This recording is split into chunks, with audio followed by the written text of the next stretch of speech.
जय जय चतुरशीति कोटि परिवार सूर्यवर्चाभिधान यक्षराज। जय भूभार हरण प्रवृत्त लघुशाप प्राप्त नैरृत योनि संभव।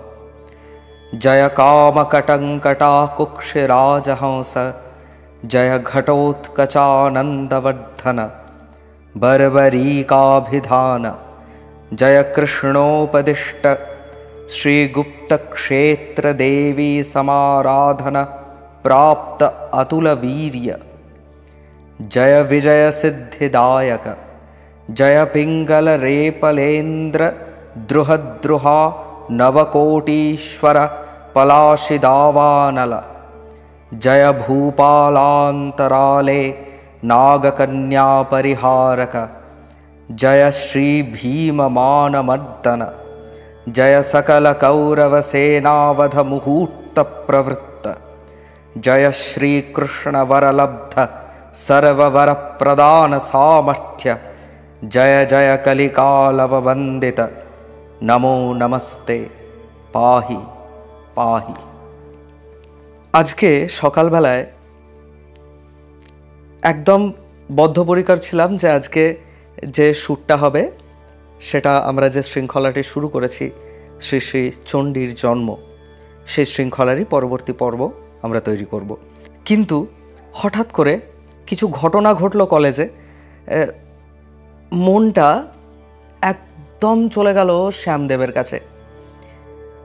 ইনি হচ্ছেন সেই দেবতা যার বহু মানুষ উপাসনা করে, লক্ষ লক্ষ অগণিত ভক্ত আছে, কিছু বিশেষ সম্প্রদায়ের মানুষ বিশেষভাবে উপাসনা করে, কিন্তু খুব ভালো করে এনার পরিচয় আমরা জানি না।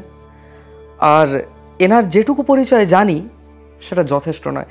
তাই আজকে মনে হলো আজকের দিনটা ওনার নামে, আজকের দিনটা সেই শক্তি মন্ত্রের সমস্ত মন্ত্রীর আরাধ্য, সমস্ত শাক্তের জন্য যিনি সাক্ষাৎ আচার্য প্রবর স্বরূপ দণ্ড ধারণ করে রক্ষা করছেন, পূজিত হচ্ছেন, সেই শ্যামদেব শ্রী শ্রী সূর্যবর্চ যক্ষরাজের যশগান হোক আজকে।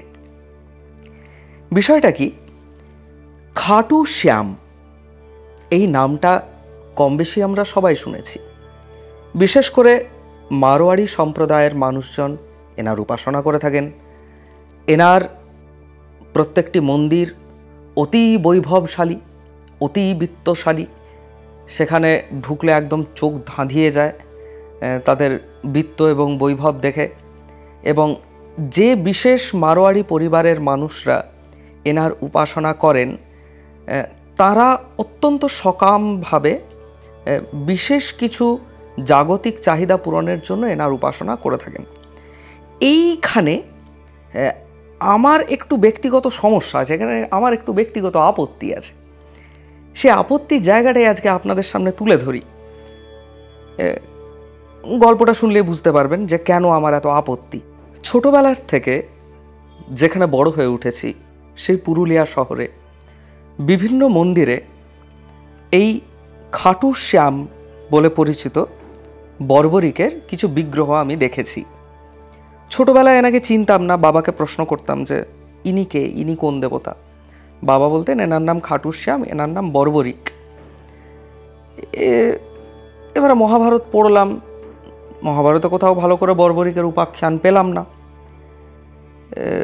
মানুষকে যখনই জিজ্ঞেস করি তারা বলে যে ইনি বিশাল বড় শূরবীর যোদ্ধা ছিলেন, ইনি একাই সমস্ত কুরুক্ষেত্রের যুদ্ধ একদিনে সাল্টে দিতে পারতেন, তাই জন্য শ্রীকৃষ্ণ এনার মাথা কেটে দিলেন এবং ইনি কুরুক্ষেত্রের যুদ্ধ জাস্ট দ্রষ্টা হিসেবে দেখেছিলেন, ইত্যাদি ইত্যাদি বিভিন্ন গল্প।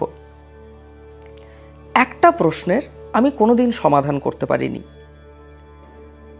ইনি যেই হন, যেখানে কুরুক্ষেত্রের রণক্ষেত্রে সাক্ষাৎ শ্রীকৃষ্ণ পূর্ণ পরব্রহ্ম বিগ্রহ অবস্থান করছেন, অর্জুন রয়েছেন, ভীষ্ম পিতামহ রয়েছেন, সেখানে যুধিষ্ঠিরের মতো ধর্মরাজরা রয়েছেন, আরও বহু রথী মহারথীরা রয়েছেন।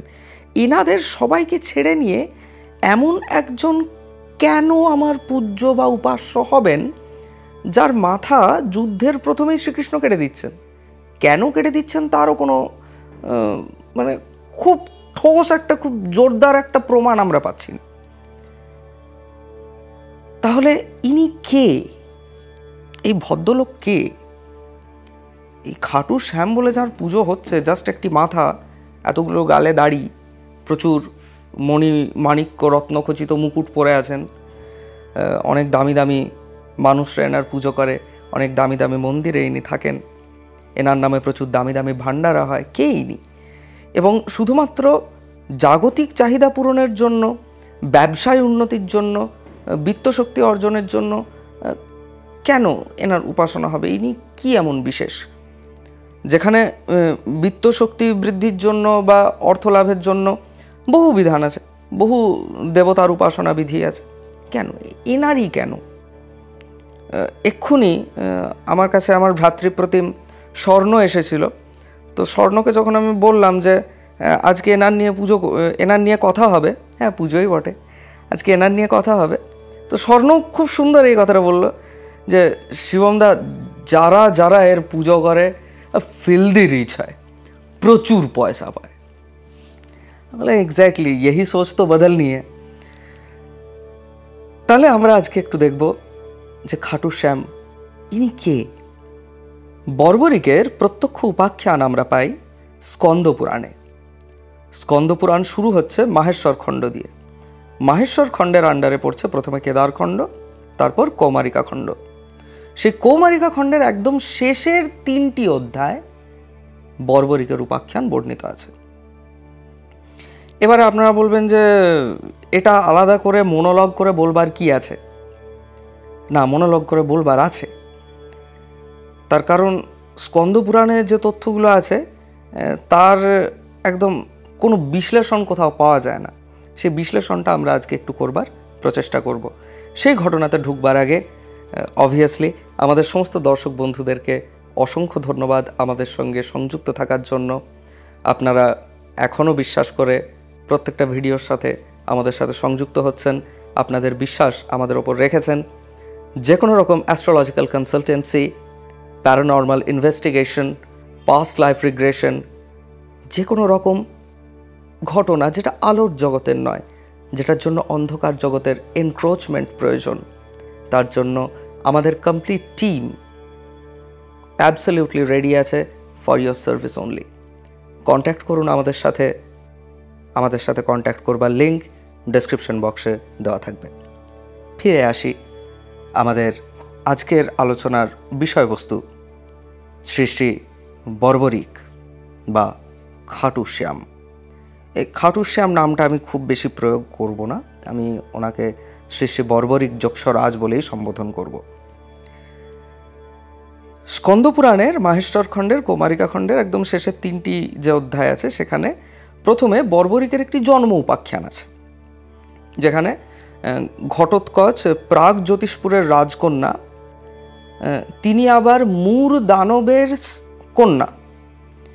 মূর হচ্ছে সেই দানব যাকে শ্রীকৃষ্ণ নিজের হাতে মেরেছিলেন, যার জন্য ওনাকে মুরারি বলা হয়।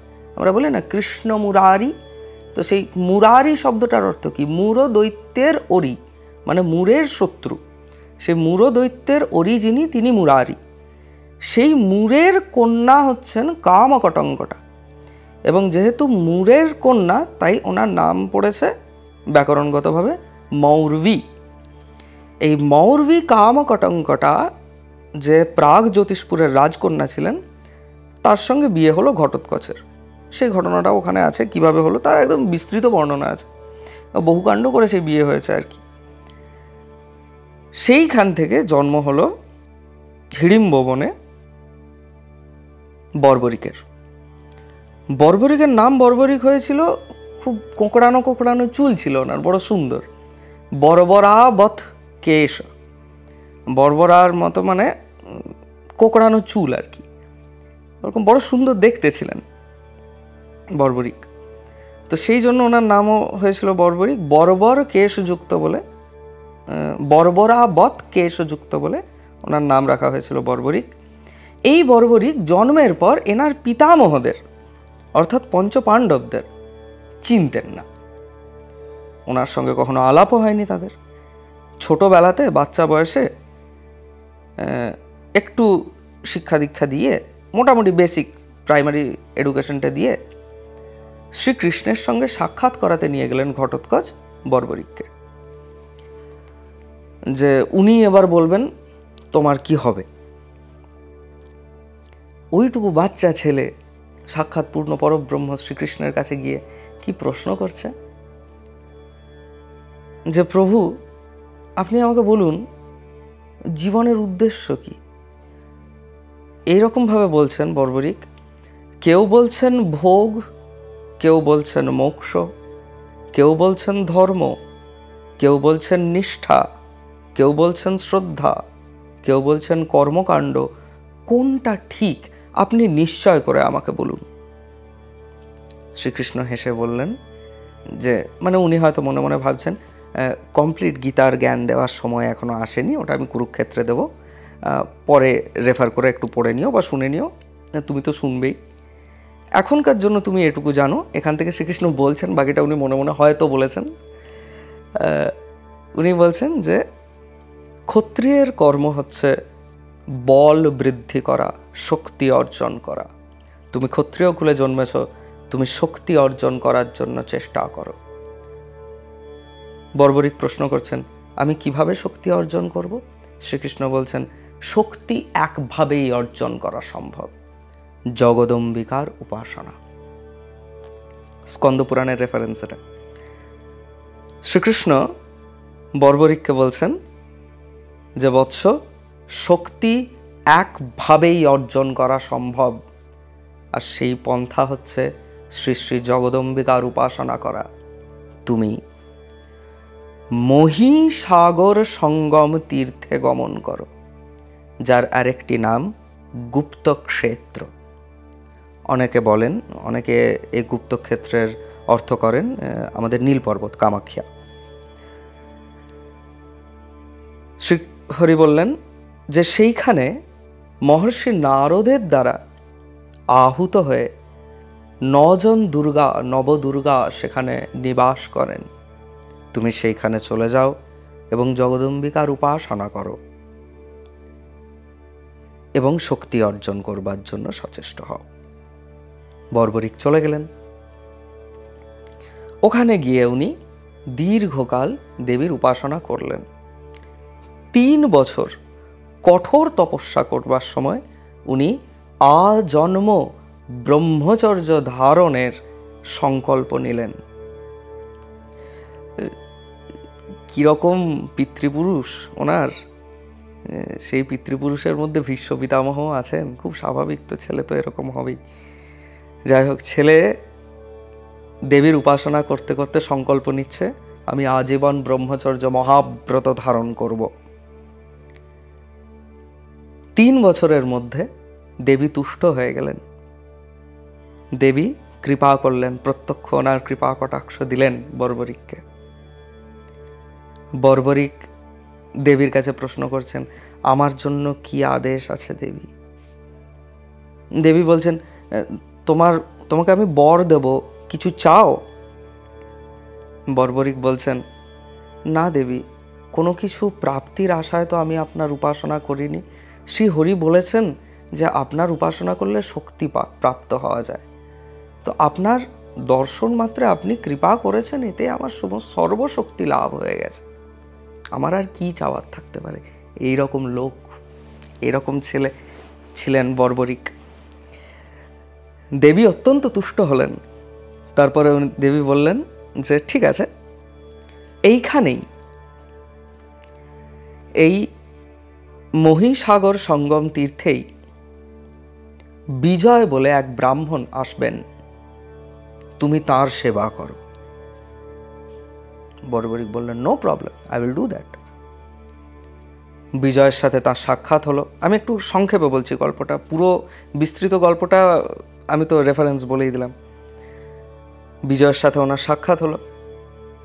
বিজয় ওনাকে শেখালেন, প্রথম শেখাচ্ছেন গণেশ্বর প্রয়োগ। গণপতির বীজ মন্ত্রকে সদীর্ঘ ভাজা করে তার সঙ্গে প্রণব সংযুক্ত করে যে সপ্তাক্ষরী মন্ত্র হয়, সেই মন্ত্রের উপাসনা বিধি সম্পূর্ণভাবে উনি ব্যাখ্যা করলেন প্রথম বর্বরিকের কাছে। তুমিও এর উপাসনা করো, আমিও এর উপাসনা করি। দুজন মিলে একসাথে বসলেন গণেশ্বর প্রয়োগে। গণেশ্বর প্রয়োগ করে প্রচুর শক্তি অর্জন করলেন বর্বরিক। এবং এরপরে বিজয় বললেন ওনাকে, বিজয়ের প্রচুর কাজ করে দিতেন বর্বরিক, মানে আর কি ওনার কীরকমভাবে বলবো, how can I put this delicately, 5 ফরমাস খাটতেন আর কি। বিজয় ব্রাহ্মণের 5 ফরমাস খাটতেন, যে পুজোর জল এনে দিচ্ছেন, ফুল এনে দিচ্ছেন, ওনার রক্ষা করছেন, ইত্যাদি ইত্যাদি।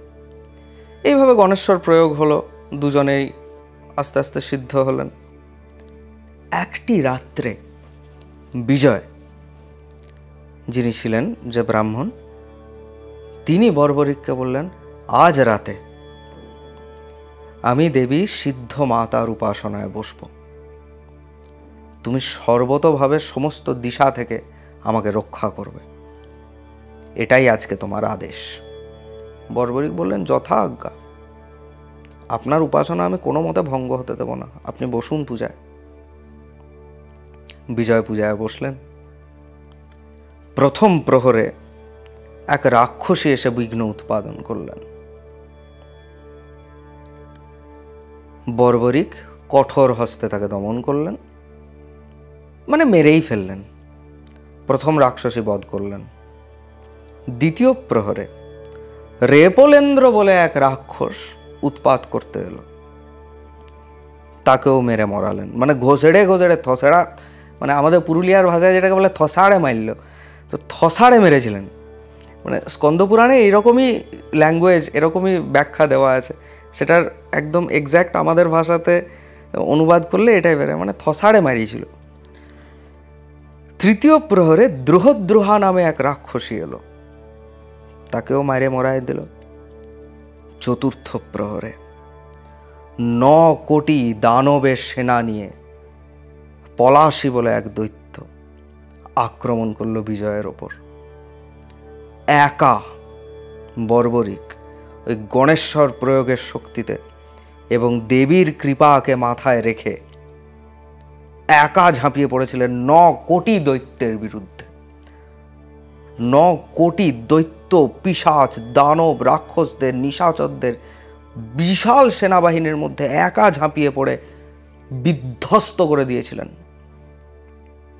এবং এমত অবস্থায় নাগ কুলের বিভিন্ন লোকজন, নাগরা, সাপেরা আর কি, ওনার প্রতি বিশেষ কৃপা পরবশ হলেন, যে এই রাক্ষস দীর্ঘদিন আমাদেরকে উৎপীড়ন করছিল, তুমি বাবা এদের সবাইকে বিনাশ করে আমাদের বড় উপকার করেছ, তুমি কিছু বর নাও। আজন্ম ব্রহ্মচারী বর্বরিক বর চাইছেন নাগদের কাছে, নাগ দেবতাদের কাছে, যে আমার তো কিছু চাওয়ার নেই, কিন্তু আপনারা যদি আমার প্রতি প্রীত হন তাহলে আমাকে এই বর দিন, যাতে আমার প্রভু যিনি আছেন বিজয়, উনি যে ক্রিয়ায় বসেছেন উনি যেন সিদ্ধ হন। ওয়াও, মানে কতখানি উদার চৈতন্যের একজন জাতক, যিনি এরকম প্রবল পরাক্রম প্রদর্শন করে নাগ দেবতাদের কৃপা অর্জন করে উনি বর কি চাইছেন, যে বিজয় সিদ্ধ হন। তাই জন্য প্রথমেই আমরা স্কন্দপুরাণ থেকে যে শ্লোকটি পড়লাম বর্বরিকের জন্য, সেখানে এই কথাটার উল্লেখ আছে, জয় বিজয়া সিদ্ধিদায়কা। উনি প্রত্যক্ষভাবে বিজয়কে সিদ্ধি দেননি, কিন্তু বিজয়ের সিদ্ধির কারণ হয়েছিলেন তিনি। বিজয় সিদ্ধ হলেন এবং বিজয় সিদ্ধ হয়ে উঠে যখন বর্বরিকের এই উপাখ্যান নিজেরই ধ্যানযোগে জানতে পাচ্ছেন, তখন উনি বর্বরিককে বলছেন যে তোমাকে এবার আমি কিছু দেব, এটা সারা জীবন রাখবে। বর্বরিক ওনার মতোই উনি বলছেন আমার তো কিছু চাই না। বিজয় বলছেন না, ইটস নট অ্যান অপশন, তুমি এটা নাও, তোমার এটা লাগবে।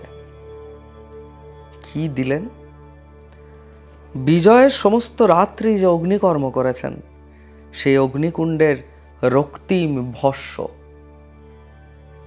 লাল ভস্য, লাল ছাই, সেই ছাই তুলে বর্বরিককে দিয়ে বললেন, এই ভস্য তোমার একমাত্র অস্ত্র হবে, এটি যত্ন করে রাখবে এবং সময়ের সাথে সাথে দেবীর মন্ত্র জপ করতে করতে তুমি নিজেই শিখে যাবে এই ভস্যের প্রয়োগ কিভাবে করতে হয়। কাট্টু, কুরুক্ষেত্র। কুরুক্ষেত্র যুদ্ধের আগে পাণ্ডবদের কৌরবদের মিলিত সভা বসেছে। সেই সভাতে আলোচনা হচ্ছে যে যে বিপুল সেনাবাহিনী সমবেত হয়েছে তার বিরুদ্ধে কার ব্যাটল স্ট্র্যাটেজি কি থাকবে।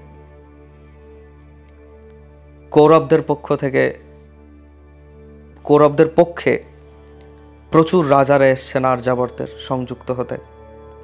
শ্রীহরির নিজের যে নারায়ণী সেনা দুর্ধর্ষ, সেইটা পর্যন্ত কৌরবদের হয়ে লড়াই করছে। পাণ্ডবদের দিক থেকেও কিছু কিছু রাজারা এসছেন, আর পাণ্ডবদের দিক থেকে আছেন বর্বরিক।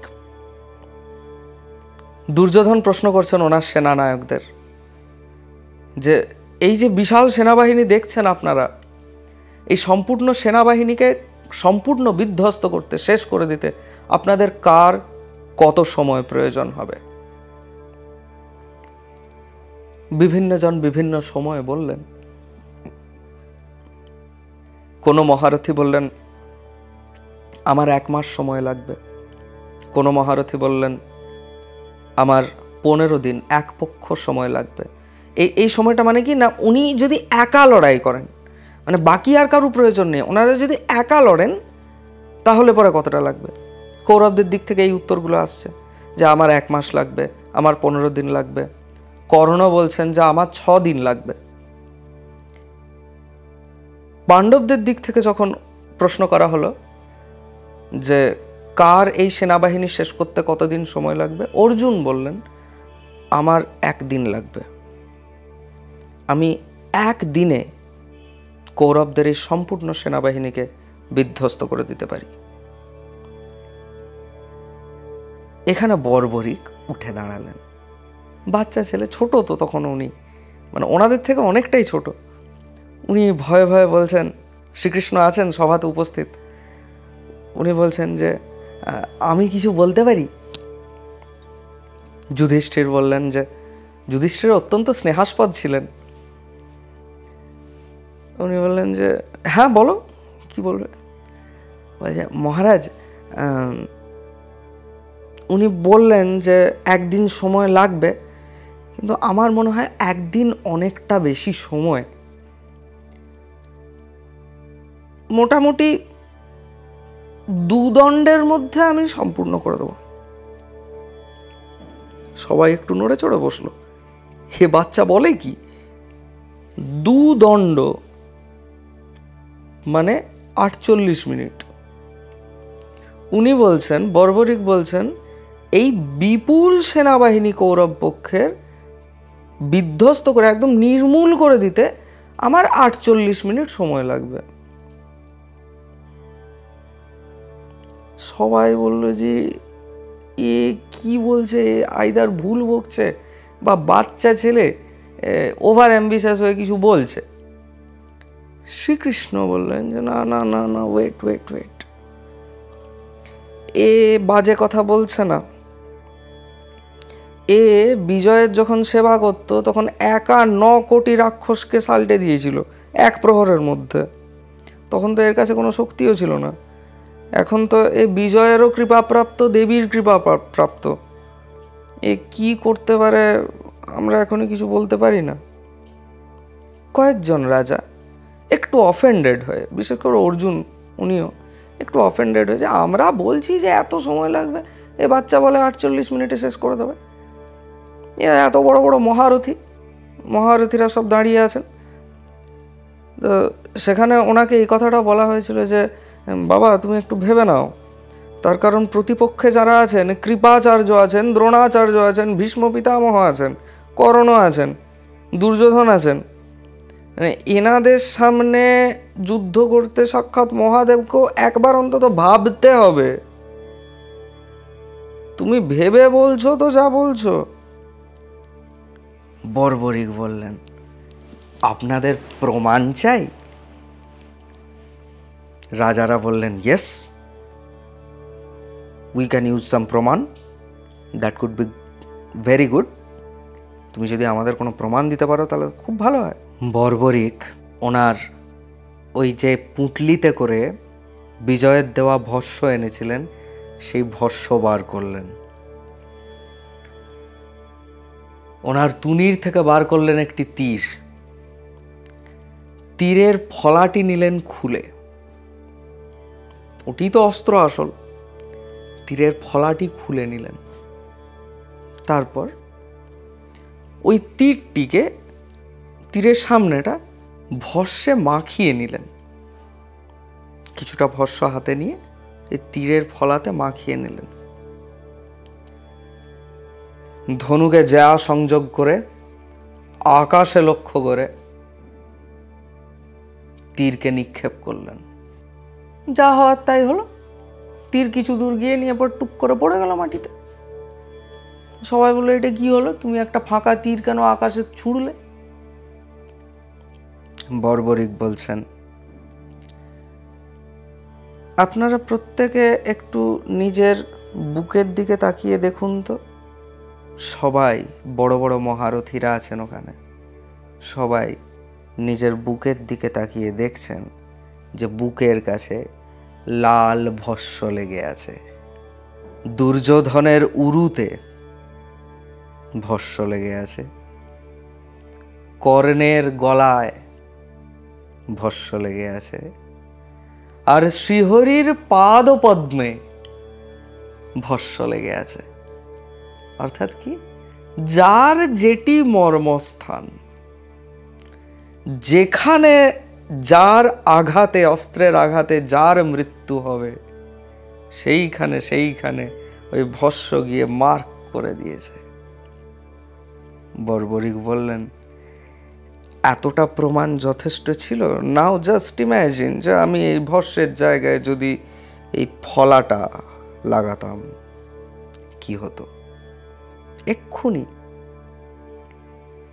যুদ্ধ শেষ।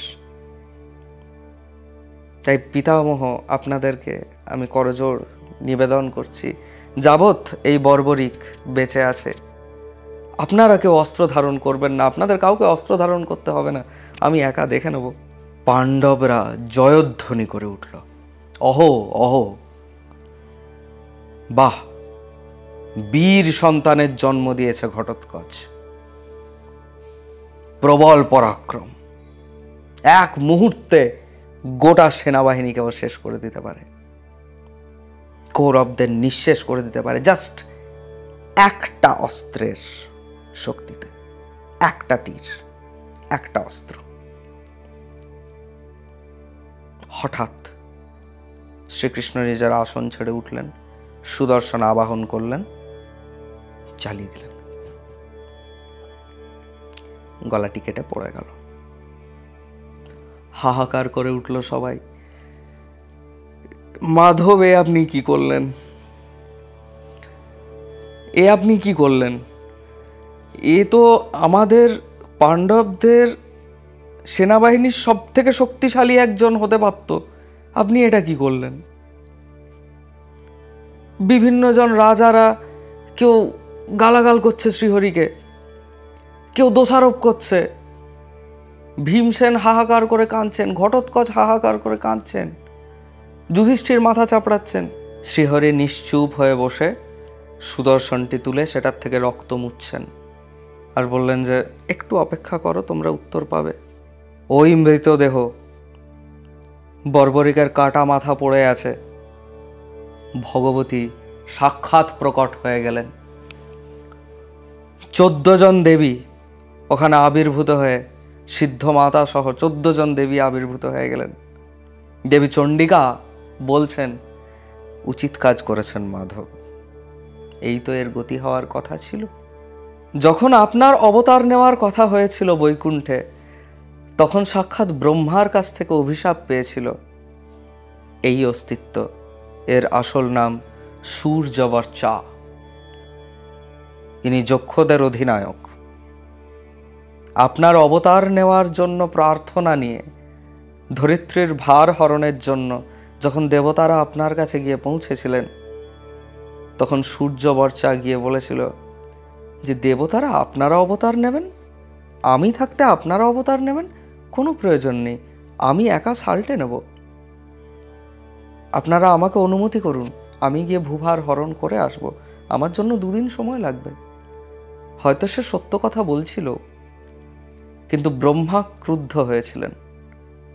উনি মনে করেছিলেন যে এই সূর্যবর্চা যক্ষ এতজন দেবতার সিদ্ধান্তের ওপরে গিয়ে কথা বলছে, তাই উনি একে অভিশপ্ত করেছিলেন। সেই অভিশাপের শক্তিতেই আজকে আপনি এর মস্তক ছেদন করেছেন। শ্রীহরি বললেন, দেবী, আমি আমার কর্তব্য করেছি, এবার আপনার যা উচিত মনে হয় আপনি করুন। দেবী ওনার অমৃত কলস থেকে ওই মাথাটির ওপর সিঞ্চন করলেন এবং কেবল মাথাটি জীবিত হয়ে উঠল। যখন ব্রহ্মার কাছ থেকে অভিশাপ পেয়েছিলেন, তখন শ্রীহরি ওনাকে বরদান দিয়েছিলেন যে ঠিক আছে, ইউ মেন্ট গুড, তুমি ভালো ভেবেই করেছো যেটা করেছো। অভিশাপ পেয়ে গেছো, তো ব্রহ্মার অভিশাপ তো ব্রহ্মশাপ, কিছু করা যাবে না। তবে হ্যাঁ, আমি তোমাকে বরদান দিচ্ছি যে তুমি পূজ্য হবে। দেবীরা বললেন যে হ্যাঁ, এ তো পূজ্য হবেই, এবং এ আমাদের এত প্রিয় একজন সন্তান। আমাদের বা আমার, দেবী চণ্ডিকা বলছেন, আমার যেমন মুখাকৃতি মাত্রের পূজা হয়, বঙ্গে বিশেষভাবে প্রচলিত এই ঘটনাটা, সোনামুখী, বাঁকুড়া এইসব জায়গাতে এখনও খুব ভালো করে হয় মুখা পূজা। দুর্গাপুজোর সময়তে দেবীর মুখোশটি এনে বা দেবীর একটি মুখাকৃতি এনে সেইটির পূজা হয়, বিভিন্ন জায়গাতে হয়। সারা ভারতবর্ষেও এটা খুব প্রচলিত একটা ঘটনা। সেই রকম এর কেবল এই মুখাকৃতিটির পূজা হবে। একে আমরা সমস্ত শক্তি প্রদান করছি, এ বরদান দিতে সমর্থ থাকবে। এ যক্ষরাট হয়েও দেবত্বে উন্নীত হলো। ইনি হচ্ছেন খাটুশ্যাম, ইনি সেই বর্বরিক সূর্যবর্চা যক্ষরাট। আমার প্রশ্ন হচ্ছে যে এই রকম একজন অসামান্য দেবীর উপাসক যে কোনো শাক্ত সাধক মাত্রেই তার তো আগে গিয়ে এনার কাছে মাথা ঠেকানো উচিত যে প্রভু আপনি মার্গদর্শন করুন। আপনারা যারা আমার এই পডকাস্টে দেখছেন, তাদের মধ্যে যদি কোনো শক্তিমন্ত্রে দীক্ষিত থাকেন, শাক্ত উপাসক থাকেন, আপনাদের কাছে আমার এটা একটা অনুরোধ, শুধুমাত্র জাগতিক চাহিদা নিবৃত্তির জন্য, অর্থ, যশ, প্রতিপত্তি, এই সবের জন্য শুধুমাত্র বর্বরিকের কাছে বা সূর্যবর্চা যক্ষরাজের কাছে আমরা কেন যাব? ইনি তো এমন একজন দেবতা যিনি আমাদেরকে সব থেকে ভালো গাইড করতে পারেন, যার কৃপা পেলে ভগবতীর উপাসনার মার্গ আরো বেশি প্রশস্ত হতে পারে। এই জায়গাটাতে আমার ঘোরতর আপত্তি। আসুন আমরা আজ থেকে একটা জিনিস একটু চেষ্টা করে দেখি। যক্ষরাজ সূর্যবর্চার কাছে আমরা যাব, ওনার আমরা উপাসনা করব, ওনাকে প্রণাম করব। প্রার্থনা একটাই থাকবে যে আপনি আচার্য স্বরূপ হয়ে আমাদের মার্গ দর্শন করুন। আপনি ভগবতীর প্রত্যক্ষ বড় পুত্র, দেবীদের বড় প্রিয়। আপনি যে অবস্থা অর্জন করেছেন সে অবস্থা আমাদের অর্জনের পথ বলে দিন। এই মোক্ষ কামনা নিয়ে কেন আমরা যাব না ওনার কাছে? জগদম্বিকার প্রীতির কামনা নিয়ে কেন যাব না আমরা ওনার কাছে? যাওয়া শুরু হোক না। তাহলে শুধু খাটুওয়ালে শ্যাম বাবা বা হারে কা সাহারা খাটু শ্যাম হামারা ইত্যাদি বিভিন্ন উদ্ঘোষের মাধ্যমে কেবল আত্মস্বার্থ, ক্ষুদ্র জাগতিক স্বার্থ চরিতার্থ করবার জন্য ওনার আবাহনটা কিছুদিনের জন্য ওটার থেকে বিরত থেকে দেবীর উপাসনার মার্গ চাই না, ওনার কাছে মার্গদর্শন চাই। আচার্য পরম্পরা, গুরু পরম্পরা, ভগবতীর যে চন্দ্রমণ্ডলের সন্তান ভুবন, তার তো একজন প্রমিনেন্ট একজন ফিগার ইনি। এনার উপাসনা দেবীর মন্ত্রমার্গে সিদ্ধির জন্য শুরু হোক নতুন করে। নমো নারায়ণ।